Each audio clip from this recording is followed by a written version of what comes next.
Your family, your health, our passion. This is Family Practice with Dr. Jeffrey Fox, sponsored by Family Practice Associates of Lexington, PSC. Visit us at fpalex.com and like us on Facebook. Welcome back. My next guest is Mary Oakes, who is a physician assistant with Family Practice Associates. Welcome, Mary. Hi, Dr. Fox. Thanks for having me. Well, listen, you do our, I guess, our same-day clinic, and so you do a lot of acute care. Is that correct? That is correct. And a lot of that acute care is infectious, and I said the itises. So let's start with bronchitis. When you hear that term, actually, what is it? So bronchitis is inflammation of the airways, the lower airways. It can be caused by various things, most commonly viruses, on occasion bacteria.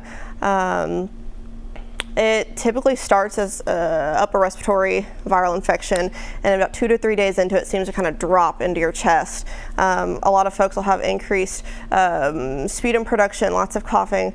Occasionally folks will even hear themselves wheeze with it. When we start hearing that, it's a good time to come in and get seen.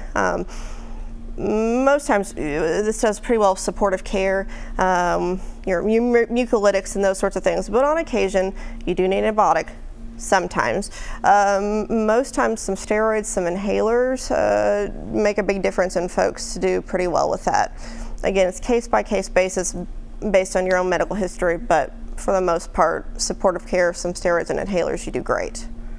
Now, you mentioned mucolytics. Tell us what that means and some names that people can maybe try before they have to come to the doctor. Yeah, so the big ones like Mucinex or Mucinex DM, that's the big one with the big booger looking guy you see on your commercials on TV. It's a good one to start with. Most people tolerate that well. It doesn't mess with blood pressure, so it's a kind of a safe blanket medicine for all kind of folks to take. And you also mentioned not everybody needs antibiotics, and not everything is infectious. It can be viruses, it can be environmental also. Yep. If you've got bad allergies, allergy season, you can get that reactive airway and kind of an allergic bronchitis with that as well. Like I said, really antibiotics, but yeah, allergies can do it. I would say most ones I see, it ends up being a virus. And we kind of treat it as such, and people do great. All right, now, the next itis is sinusitis. Yep. What does that mean? So that's looking at inflammation or infection of the sinus cavities. We've got quite a few of them up here. Again, usually it's following a viral illness. Sinusitis, it can be an allergic, it can be viral, it can be bacterial. There's some other ones that are less common, so we don't have to go into those, but those are the kind of the top three. You get the mucus, the runny nose, the pressure, the congestion. Some people feel their ears popping and everything with all that pressure buildup.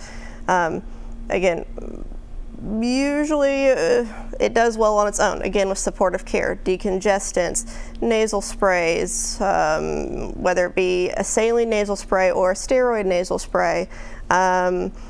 Sometimes like a multi-symptom does great. You hear like the Sudafed type products or Dayquils and NyQuils.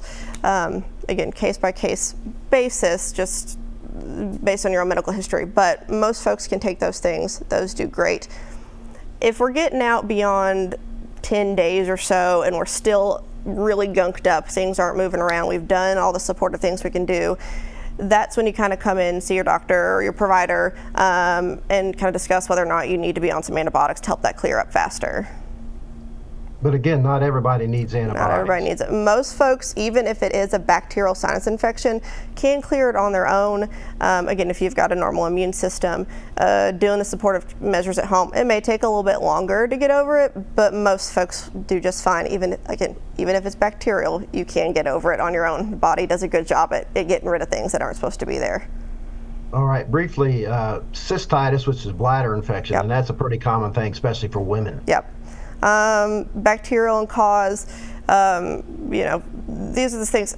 I don't mess with the cystitis. I like to get it treated. If you show up and you've got a bladder infection, we're going to put you on some antibiotics because, again, you can get over this on your own. Sometimes you can't, and what we don't like is that to move up in the urinary system and get to the kidneys. If that starts happening, you can get sick pretty quickly, and we don't want to even risk it. So it's just a good thing. Go in, get seen, get your urine checked, and get on some medicine for it. That's great information. We appreciate the care you give our patients, and thanks for coming in and telling us about the itises. Awesome. Thank you, Dr. Fox. All right, we'll be right back.